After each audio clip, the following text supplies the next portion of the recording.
भक्तजनों, विस्पति भगवान तो वो भगवान है कि जो लोग उन्हें आदर पूर्वक मानते हैं उन पर विस्पति भगवान अपना कृपा कर देते हैं, उनकी तकदीर बदल देते हैं।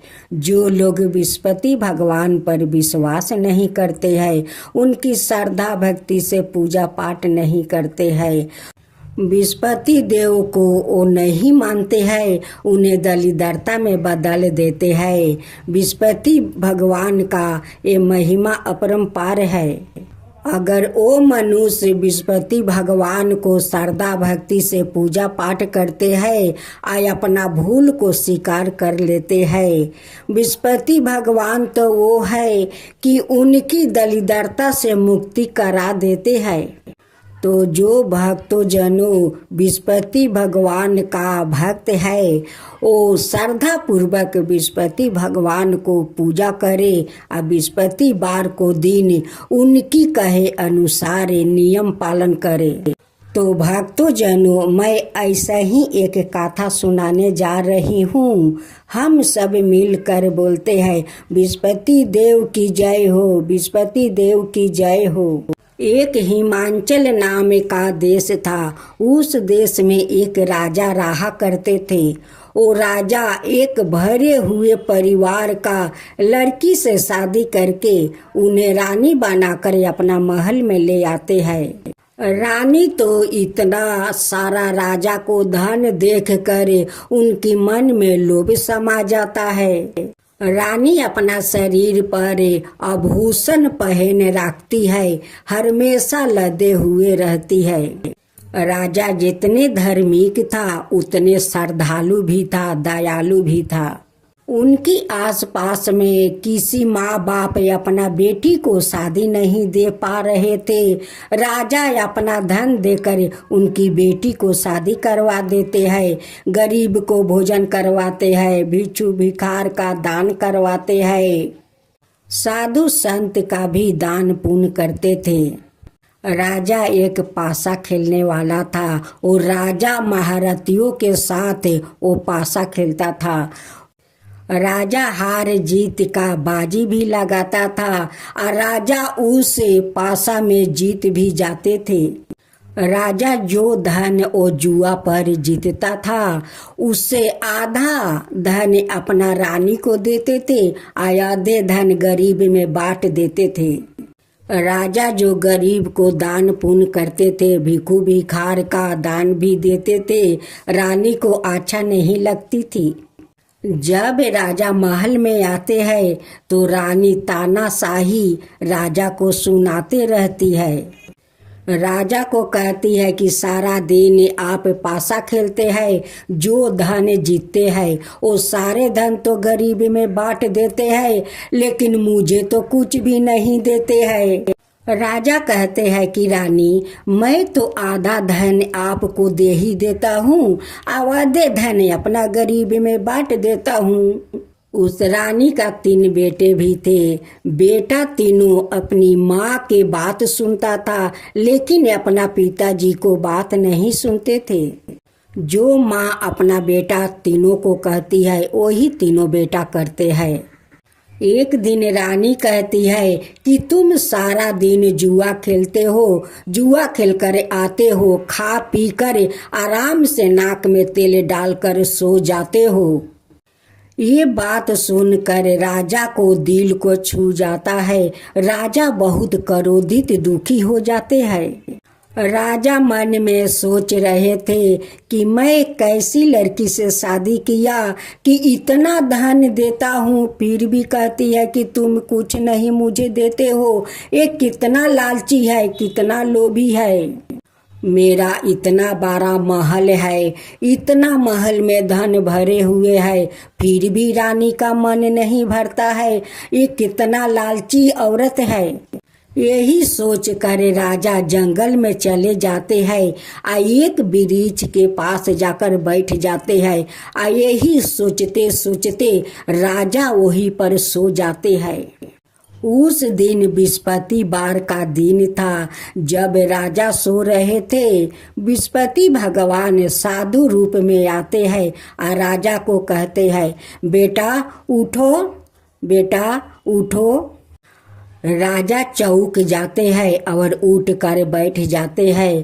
कहते हैं कि बाबा आप इस जंगल में भेष रूपी धारी बृहस्पति भगवान कहते हैं कि बेटा तुम भी तो इस जंगल में अकेले इस वृक्ष के पास सो रहे थे।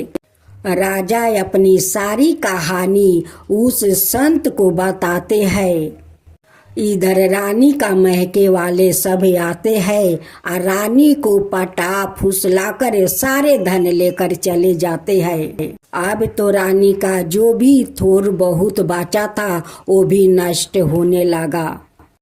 भेष रूपी धारी बृहस्पति भगवान कहते हैं कि बेटा आज तो बृहस्पतिवार है और तुम तो काल से अभी तक कुछ नहीं खाया पिया है। आज तो तुम्हारा बृहस्पतिवार का व्रत भी हो गया है।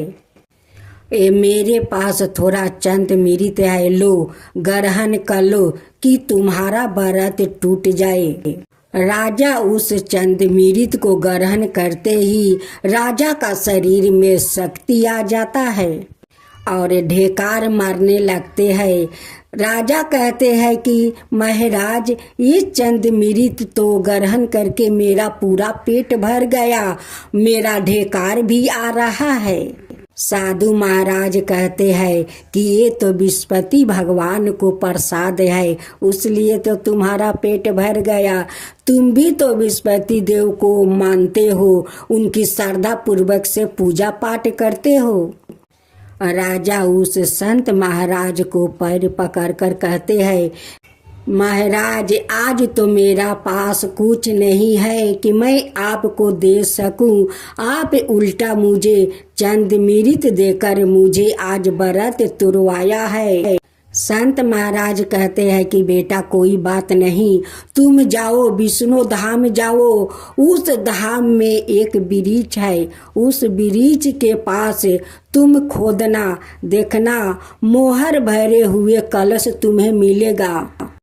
राजा संत का कहे अनुसार वो विष्णु धाम जाते हैं। उस वृक्ष के पास खोदते हैं, खोदते खोदते देखते हैं कि एक मोहर भरे हुए कलश है। वो कलश को निकालते हैं। उस मोहर भरे हुए कलश राजा लेकर उसी वृक्ष के पास बैठे हुए हैं। दूसरा देश के राजा का महल में चोरी हुआ था, उसलिए उनकी सारे नौकर चाकर उस चोर को ढूंढने के लिए उस जंगल में पहुंचा जहां राजा मोहर के भरे हुए कलश लेकर बैठा था। उस राजा का नौकर इस राजा का चोर समझकर पकड़ लिया और पकड़कर राजा को पास ले गया। उस नौकर जाकर उस राजा को कहता है कि देखिए राजा साहेब, हम लोग चोर को पकड़ लिया। ये चोर आपका धन लूट कर भाग रहा था। ये राजा उस राजा से कहते हैं कि मैं चोर नहीं हूँ, मैं आपको धन लूट कर नहीं भाग रहा था। मुझे तो एक संत महाराज बोला कि तुम विष्णु धाम जाओ, वहाँ पर एक वृक्ष है, वृक्ष के पास खोदना, वहाँ पर मोहर भरे हुए कलश मिलेगा। मैं आकर वहाँ पर खोदा तो मुझे यही कलश मिला, मैं चोर नहीं हूँ। उस राजा ने इस राजा को बात नहीं सुना और उस राजा को कारागार में बंद करवा दिया, सारे मोहर ले लिया।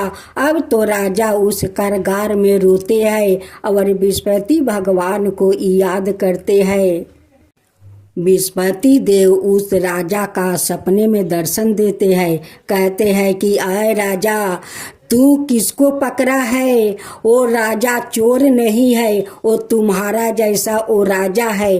अपना रानी के कारण वो आज वो बहुत तकलीफ में पड़ा है। अगर तुम उसका धन नहीं लौटाया तो तुम्हारा ये राजपाट मैं ध्वंस कर दूंगा। जब राजा को अंगी टूटा तो बृहस्पति भगवान को स्मरण करने लगा। अपना नौकर से बोलता है कि जाओ उस आदमी को कारागार से छुड़ा कर लाओ मेरे पास।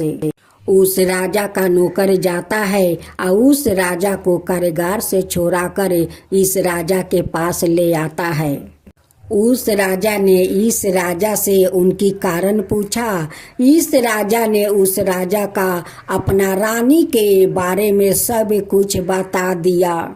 इस राजा का बात सुनकर उस राजा ने अपने आधे राजपाट उस राजा को सौंप दिया। राजा कहते हैं कि मेरा एक बहन है, उससे आप विवाह कर लीजिए और इस राजपाट को भोग करिए। इस राजा उस राजा का बहन से विवाह करते हैं। अब बृहस्पति बार का दिन बृहस्पति भगवान का धाम धूम से दोनों राजा मिलकर बहुत धाम धूम से उनकी पूजा किया।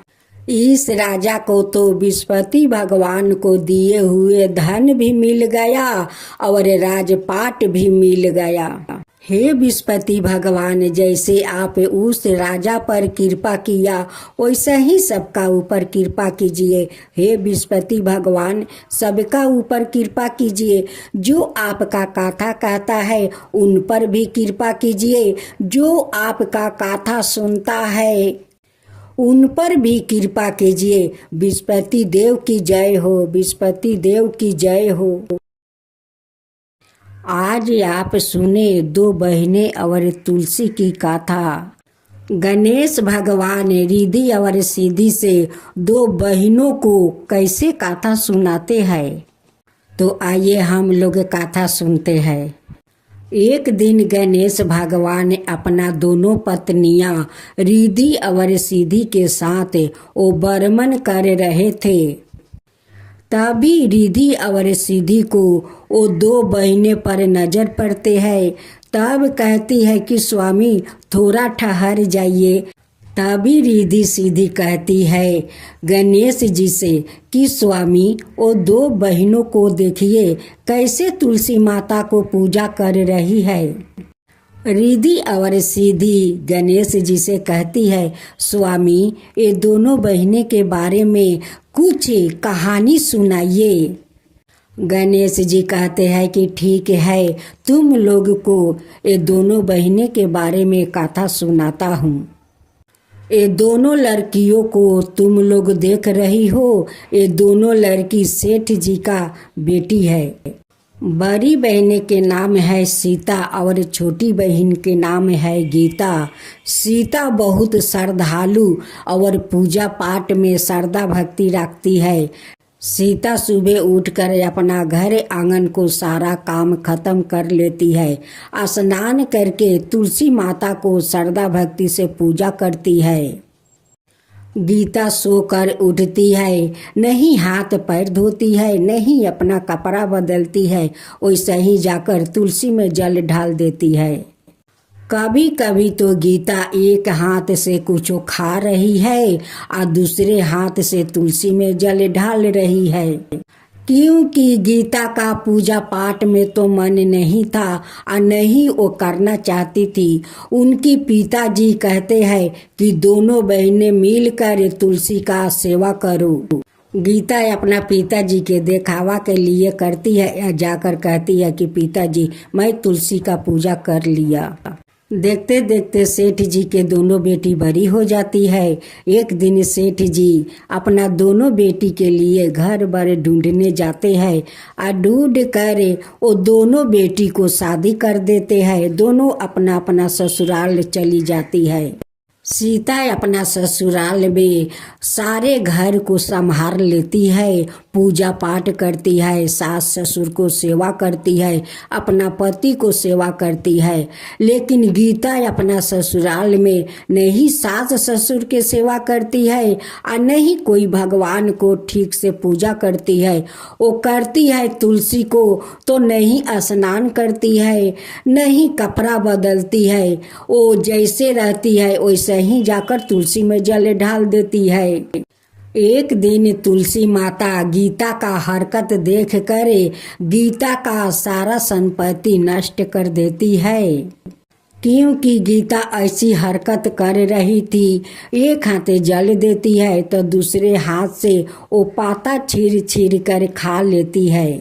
अपना जूठा हाथ जाकर तुलसी का मंदिर के पास धो लेती है, इसीलिए उनकी सारा धन नष्ट हो जाता है। एक दिन उनकी सास ससुर गीता का हरकत देखकर घर से निकाल देते हैं। कहते हैं कि जब से तू आई है मेरा सारा धन नष्ट हो गया, मेरा धन बिला गया। तू तो कुलच्छनी है, नहीं धर्म से पूजा पाठ करती है और नहीं घर के ठीक से काम करती है। तेरे कारण मेरा सारा धन नष्ट हो गया। तुझे मैं अब एक पल अपना घर में नहीं रखूंगी, तू चला जा, अपना महके चला जा। गीता रोती बिलखती अपना महके आ रही थी। उसी समय उनकी बड़ी बहन सीता और उनकी पति वो भी महके आ रहे थे। सीता अपनी गीता बहन को हालत देखकर बहुत दुखी हो जाती है और पूछती है कि बहन गीता, तुम्हारा क्या हुआ कि तुम्हारा ऐसा हालत हुई है। गीता अपनी बड़ी बहन को कुछ नहीं बताती है। सीता समझ जाती है कि ये तो मैके में थी, तो जैसे तैसे माँ तुलसी का मंदिर में जाकर जल देती थी, उसी कारण इनकी ऐसा हालत हुई है। सीता अपनी छोटी बहन गीता को अपना घर ले जाती है, वो महके नहीं जाती है, क्योंकि गीता का ये हालत देखकर पिताजी उदास हो जाएंगे। उसलिए सीता अपना घर लेकर चली जाती है। गीता को समझा बुझाकर कुछ धन देती है या धन देकर जाकर उनकी ससुराल में गीता को छोड़ आती है। उनकी सास ससुर को बुझा देती है कि अब ऐसा कभी वो नहीं करेगी, अब धर्म पालन करेगी। अब तो गीता अपना ससुराल में जाकर सास ससुर का सेवा करने लगी, तुलसी माता का पूजा करने लगी, विष्णु भगवान का पूजा करने लगी। अब बहुत धर्म निष्ठा से वो पूजा पाठ करने लगी, अपना सास ससुर को सेवा करने लगी। तुलसी माता गीता का श्रद्धा भक्ति देखकर उन पर प्रसन्न हो जाती है और उनकी सारे संपत्ति धन लौटा देती है। गीता उस समय माँ तुलसी का पूजा कर रही थी। उसी समय माँ तुलसी उन्हें दर्शन देती है। माँ तुलसी गीता से कहती है कि देखो बेटी, कभी भगवान को पूजा करो तो अच्छे से नहा धोआकर स्वच्छ हो जाओ, तब तुलसी माता का पूजा करो।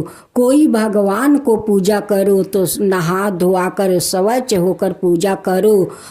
जो मनुष्य धर्म पूर्वक तुलसी माता का पूजा करते हैं, विष्णु भगवान का पूजा करते हैं, उन पर माँ तुलसी प्रसन्न होती है, विष्णु भगवान भी प्रसन्न होते हैं और उनकी सारे इच्छा पूर्ण कर देते हैं। गणेश भगवान रिद्धि और सिद्धि से कहते हैं कि रिद्धि सिद्धि ये दोनों बहनों को देखी माँ तुलसी का कैसे श्रद्धा भक्ति से पूजा करने लगी। उनकी बड़ी बहन अपना छोटी बहन को कितना अच्छा से समझा बुझाकर उनकी ससुराल में जाकर दियाती है और वो जाकर अपना ससुराल में अच्छे से सास ससुर को सेवा करती है, माँ तुलसी का पूजा करती है। और माँ तुलसी उस गीता पर प्रसन्न होकर उनकी सारे धन लौटा देती है। यही है माँ तुलसी और दो बहनें की कहानी। एक कहानी को समझी। रिद्धि सिद्धि कहती है कि हाँ स्वामी, मैं समझ गई। माँ तुलसी सारा देश दुनिया का घर घर में बास लेती है। यही माँ तुलसी का कहानी है। जय माँ तुलसी, जय माँ तुलसी। माता एक माता होती है। माता अपनों संतान को वो कैसे संभाला जाता है, वो माता संभालती है, माता संभालने को जानती है। अपने परिवार को या संतान को वो दुख में नहीं देख सकती है। माता का तो ममता ऐसे ही होती है कि अपना संतान को वो दुख तकलीफ में नहीं देख सकती है। तो भक्तजनों, आज मैं एक कथा सुनाने जा रही हूँ इगारस माता और उनकी भक्त की। इगारस माता की जय हो, इगारस माता की जय हो, विष्णु भगवान की जय हो, विष्णु भगवान की जय हो। एक बुढ़िया माई थी जो अपना टूटे हुए झोपड़ी में रहा करती थी। बुढ़िया माई इगारस माता का भक्त थी। इगारस माता का एक फोटो लेकर उन्हें श्रृंगार करती थी, उन्हें पूजा पाठ करती थी। बुढ़िया माई सुबह सुबह उठ जाती है, अपना घर का सारा काम कर लेती है, करके वो गंगा या स्नान करने चली जाती है। उनकी घर से थोड़ी दूरी पर गंगा थी, उसी गंगा में स्नान करने चली जाती है। जब बुढ़िया माई गंगा या स्नान करके आती है तो एक टूल पर खूब सुंदर आसन बिछा देती है और उसी आसन पर इगारस माता का फोटो रख देती है। उन्हें श्रृंगार करती है, उन्हें भोग लगाती है और श्रद्धा भक्ति से उन्हें आरती करती है। आरती करने के बाद वो जाकर भोजन करती है। एक दिन की बात है, एक दिन बुढ़िया माई का थोड़ा तबीयत खराब था। फिर भी बुढ़िया माई सुबह उठ कर आंगन घर के काम खत्म कर लेती है, करके वो गंगा या स्नान करने चली जाती है। जब गंगा या स्नान करके आती है, इगारस माता का श्रद्धा पूर्वक पूजा पाठ करती है। करने के बाद वो जाकर सो जाती है, क्योंकि बुढ़िया माई का तबीयत बहुत खराब हो चुका था। अब तो इगारस माता का बहुत चिंता होने लगी कि अब मेरा कौन श्रृंगार करेगा, कौन भोग लगाएगा, कौन आरती करेगा। मेरी बूढ़ी माई तो बीमार पड़ गई है।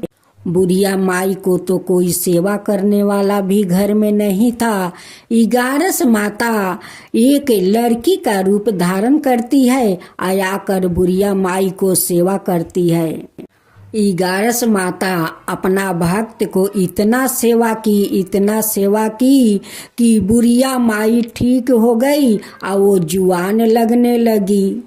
बुढ़िया माई कहती है कि बेटी, अपना घर द्वार छोड़कर आकर तुम मुझे इतना सेवा की, इतना सेवा कि मैं तो ठीक हो गई। और देखो मेरा शास्त्री कितना अच्छा लग रहे है।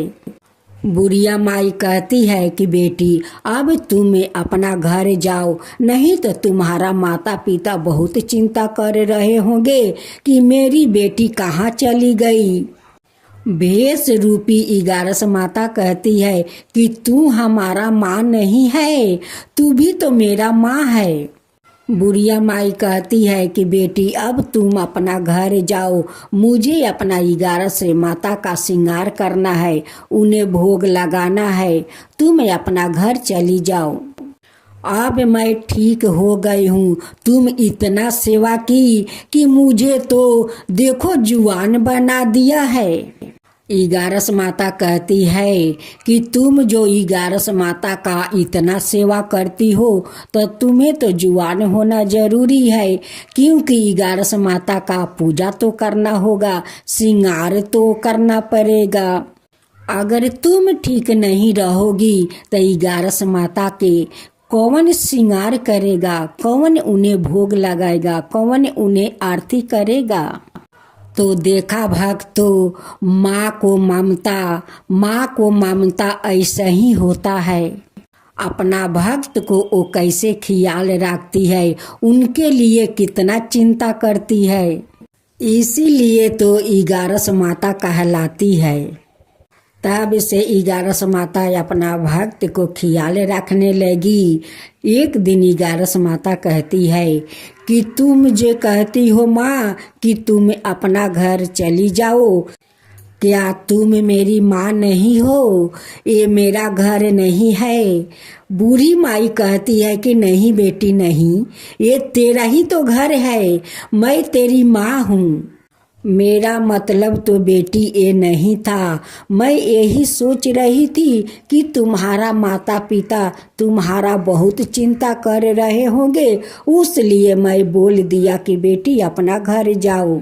इगारस माता कहती है कि मेरा तो कोई नहीं है, तुम सब कुछ मेरे लिए हो। जैसे जैसे दिन बीत रहा था वैसे वैसे उनकी वयस होते जा रहे थे। एक दिन बुढ़िया माई इगारस माता का भोग लगा रही थी, उनकी पूजा कर रही थी। इगारस माता से कह रही थी कि हे इगारस माता, आप तो सबकी दाता है, जग जननी माता है, सबको दाता है। अगर मेरा मृत्यु हो गया तो मेरा मुख में आग देने वाला कोई नहीं है, मेरा मुख में आग कौन देगा? उस दिन बुढ़िया माई का बात सुनकर इगारस माता से और रहा नहीं जाता। इगारस माता साक्षात वो प्रकट हो जाती है। बुढ़िया माई उस इगारस माता को देखकर बहुत अचकित हो जाती है। बुढ़िया माई को इस चमत्कार देखकर आंख में आंसू भर आता है। इगारस माता अपनी हाथ से उनकी आंसू पोंछती है, कहती है कि माँ अपना आंख से आंसू मत बहाओ। बुढ़िया माई कहती है कि नहीं बेटी, ये तो खुशी का आंसू है, खुशी का। आज जो आप मुझे चमत्कार दिखाया है, अपना दर्शन दी है, ये तो मैं कभी अपना मन में सोच नहीं रहा था। आपका दर्शन होगा। आप तो साक्षात एक लड़की का रूप में आकर मेरा इतना सेवा की माता, इतना सेवा की। मैं कभी सोचा नहीं था माता, सोचा नहीं था। इगारस माता कहती है कि माँ, तू जो मेरा इतना सेवा करती हो, इतना मुझे श्रद्धा भक्ति से श्रृंगार करती हो, तो मेरा तो कर्तव्य बनता है मैं भी तुम्हारा ख्याल रखूं। बूढ़ी माई कहती है कि इसलिए लोग कहते हैं कि माता अपना भक्तों को ख्याल रखते हैं, अपना संतान को ख्याल रखती है। इगारस माता कहती है कि माँ तुम चिंता मत करो, तुम्हारा जब मृत्यु होगा तो तुम विष्णु धाम जाओगी और विष्णु भगवान तुम्हें सिंहासन पर बैठा कर रखेंगे। तथास्तु कहकर इगारस माता अंतर्ध्यान हो जाती है। इधर बुढ़िया माई का मृत्यु होकर वो बैकुंठ धाम चली जाती है। वहाँ पर विष्णु भगवान उन्हें सिंहासन पर बैठाते हैं। हे इगारस माता, जैसे आप उस बुढ़िया माई पर आप कृपा किया, वैसा ही सबका ऊपर कृपा कीजिए, सबका ऊपर ध्यान रखिए। जो आपका कथा कहे उन पर ख्याल रखिए, जो आपका श्रद्धा भक्ति से कथा सुनते हैं उनको भी ख्याल रखिए। हे इगारस माता, उनको भी ख्याल रखिए। इगारस माता की जय हो, इगारस माता की जय हो। भक्त जनों, आज आप सुने आषाढ़ मास की द्वादशी व्रत कथा। 12 पुराण के मुताबिक इस तिथि पर तांबे की उत्पत्ति हुई थी। यह धातु भगवान विष्णु की तपस्या करने वाले असुर के मांस से बनी है। इसकी कथा है कि एक असुर ने सालों तक भगवान विष्णु की तपस्या कर वरदान में मांगा है कि मरने के बाद मेरे शरीर की भी पूजा हो। भगवान विष्णु ने वरदान दिया। जब देवताओं और असुरों को युद्ध हुआ तो उस राक्षस को भगवान विष्णु ने ही अपने चक्र से मारा। फिर उस राक्षस के मांस से तांबा बना। वो राक्षस भगवान का भक्त था, इसलिए भगवान विष्णु को तांबा प्रिय है। आषाढ़ द्वादशी की पूजा और व्रत अग्निष्ट होम के बराबर है। आषाढ़ महीने के कृष्णा पक्ष की द्वादशी तिथि पर गंगा और यमुना सहित किसी भी पवित्र नदी में स्नान करने की परंपरा है। इस तिथि पर मथुरा में यमुना जल में तिल मिलाकर नहाने के बाद भगवान विष्णु की पूजा फिर अन्न और कपड़े के साथ ही तिल का दान करना चाहिए। ऐसे करने से अग्निष्ट होम करने जितना पुण्य मिलता है। आषाढ़ महीने के शुक्ल पक्ष की द्वादशी तिथि पर उपवास रखते हुए पानी में गंगा जल डालकर नहाना चाहिए। इस दिन अन्न दान करने का विशेष महत्व बताया गया है। स्कंद पुराण का कहना है कि ऐसा करने से मिलने वाला पुण्य कभी खत्म नहीं होता है। आषाढ़ द्वादशी पर सूर्य उदय से पहले तिल के पानी से नहाए, सफेद या पीले कपड़े पहनकर 16 प्रकार की चीजों से भगवान विष्णु की पूजा और अभिषेक करे। पूजा में खास तौर से तांबे के बर्तन का इस्तेमाल करें। इस बर्तन में भगवान विष्णु को स्थापित करें। शंख में जल दूध भर कर अभिषेक करना चाहिए। पूजा के बाद चंदन फूल, धूप और कमल का फूल जरूर चढ़ाए। इसके बाद तुलसी पत्रा चढ़ाकर केला या किसी भी मौसमी फलों का नैवेद्य लगाए। ऐसा करने मिलने वाला पुण्य कभी खत्म नहीं होता। नरसिंह द्वादशी से जुड़ी कथा पुराणों में वर्णन मिलता है कि प्राचीन काल में एक अत्यंत ज्ञानी ऋषि थे जिनका नाम था कश्यप।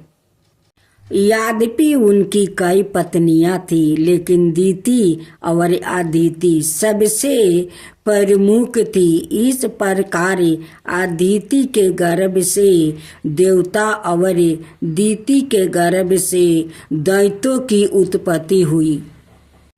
दीति के 2 पुत्र हुआ, पहला हिरण्यक्ष और दूसरा हिरण्यकश्यप। यह दोनों ही असुरी प्रवृत्ति के थे। भगवान विष्णु ने 12 अवतार में पृथ्वी की रक्षा के लिए हिरण्यक्ष का वध कर दिया था। ऐसे में अपने भाई की मृत्यु से क्रोधित होकर हिरण्यकश्यप ने प्रतिशोध लेने का संकल्प लिया।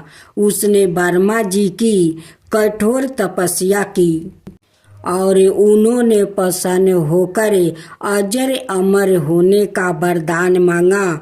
उसने कहा, भगवान मुझे ऐसा वरदान दीजिए कि ना मैं दिन में मरूं, ना रात में, ना पृथ्वी पर मरूं, ना आकाश में, ना पाताल में, ना देव से मरूं, ना दानव से। इतना सुनकर ब्रह्मा जी ने कहा, तथास्तु हिरण्यकश्यप।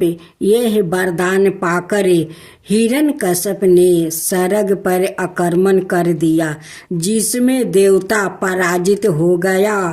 अजय होने के कारण हिरण्यकश्यप 3 लोकों का स्वामी बन गया और उसे अपनी शक्ति पर इतना अहंकार हो गया कि वो स्वयं को सर्व शक्तिमान समझने लगा।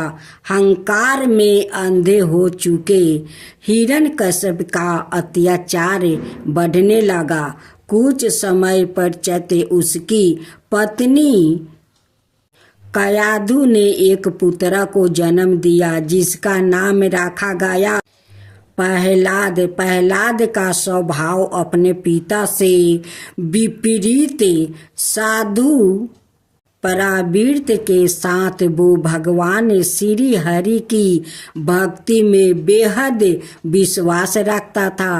प्रहलाद जब थोड़ा बड़ा हुआ तो हिरण्यकश्यप ने उसे आदेश दिया कि वो केवल अपने पिता की ही पूजा करे, परंतु प्रहलाद ने ऐसा नहीं किया।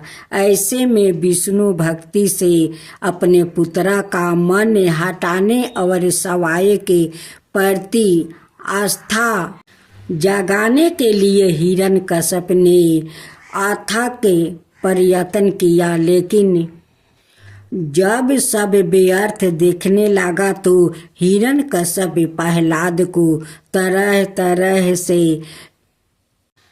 पीड़ित करने लगा। और एक समय ऐसा आया जब उसने अपने पुत्र की हत्या करने का निर्णय लिया। हिरण्यकश्यप ने प्रहलाद को कभी ऊंचे पर्वत से धकेला तो कभी अपनी बहन होलिका के साथ मिलकर उसे अग्नि में जलाने का प्रयत्न किया, किंतु श्री विष्णु हर बार अपने इस परम भक्त की रक्षा करते थे। प्रहलाद पर भगवान की अद्भुत कृपा देख कर हिरण्यकश्यप की प्रजा भी भगवान श्री विष्णु से आस्था रखने लगी। ऐसे में हिरण्यकश्यप क्रोध की ज्वाला में भड़क उठा और भरी सभा के बीच अपने पुत्र को मृत्यु दंड देने का निश्चय किया। उसने प्रहलाद को एक खंभे से बांध कर कहा, तू कहता है कि तेरा विष्णु खंड खंड में है, यदि ऐसा है तो तेरा भगवान इस खंभे में भी होगा, तो तू आज अपनी रक्षा के लिए अपने भगवान को पुकारे। इतना कहकर जैसे ही हिरण्यकश्यप ने अपनी गदा से खंभे पर प्रहार किया, उसी क्षण प्रहलाद ने भगवान विष्णु का स्मरण किया। स्मरण करते ही गोधूल के समय खंभे को चीरते हुए भगवान विष्णु नरसिंह अवतार में प्रकट हुए, जिसमें उनका आधा शरीर मनुष्य का था और आधा शरीर शेर का। भगवान नरसिंह ने हिरण्यकश्यप को अपनी जांघों पर रख कर उसकी छाती को अपने नाखून से फाड़ कर वध कर दिया। इस प्रकार जब हिरण्यकश्यप का वध हुआ तो ना दिन था ना रात, बल्कि गोधूली का समय था।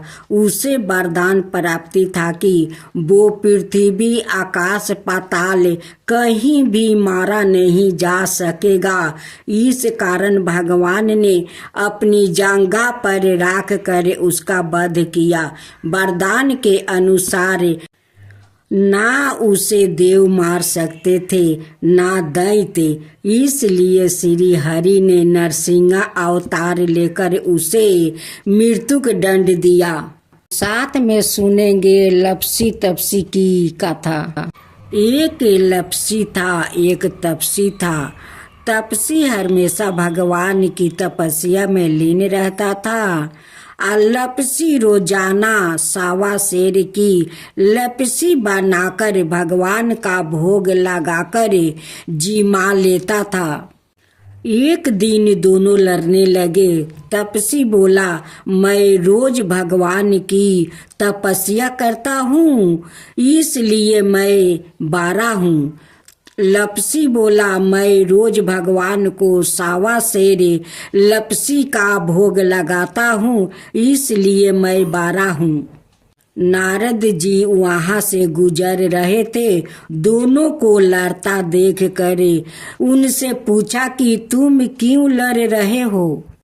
तपसी ने खुद के बारा होने का कारण बताया और लपसी ने अपना कारण बताया। नारद जी बोले, तुम्हारा फैसला मैं कर दूंगा। दूसरे दिन लपसी और तपसी नहाकर अपनी रोज की भांति करने आए तो नारद जी ने छुप कर 1.25 करोड़ की एक एक अंगूठी उन दोनों के आगे रख दिया। तपसी की नजर जब अंगूठी पर पड़ी तो उसने चुपचाप अंगूठी उठाकर अपने नीचे दबा लिया। लपसी की नजर अंगूठी पर पड़ी लेकिन उसने ध्यान नहीं दिया। भगवान को भोग लगाकर लपसी खाने लगा। नारद जी सामने आए तो दोनों ने पूछा कि कौन बड़ा है। तो नारद जी ने तपसी से खारा होने को कहा। वो खारा हुआ तो उसके नीचे दबी अंगूठी दिखाई पड़ी। नारद जी ने तपसी से कहा, तपस्या करने के बाद भी तुम्हारी चोरी करने की आदत नहीं गई, इसलिए लपसी बारा है और तुम्हें तुम्हारी तपस्या का कोई फल भी नहीं मिलेगा। तपसी शर्मिंदा होकर माफी मांगने लगा। उसने नारद जी से पूछा, मुझे मेरी तपस्या का फल कैसे मिलेगा? नारद जी ने कहा, यदि कोई गाय और कुत्ते की रोटी नहीं बनाएगा तो फल तुझे मिलेगा। यदि कोई ब्राह्मण को भोजन करवाकर दक्षिणा नहीं देगा तो फल तुझे मिलेगा। यदि कोई साड़ी के साथ ब्लाउज नहीं देगा तो फल तुझे मिलेगा। यदि कोई दिए से दिया जलाएगा तो फल तुझे मिलेगा। यदि कोई सारी कहानी सुने लेकिन तुम्हारी कहानी नहीं सुने तो फल तुझे मिलेगा। उसी दिन से हर व्रत कथा कहानी के साथ लपसी तपसी की कहानी भी सुनी और कही जाती है।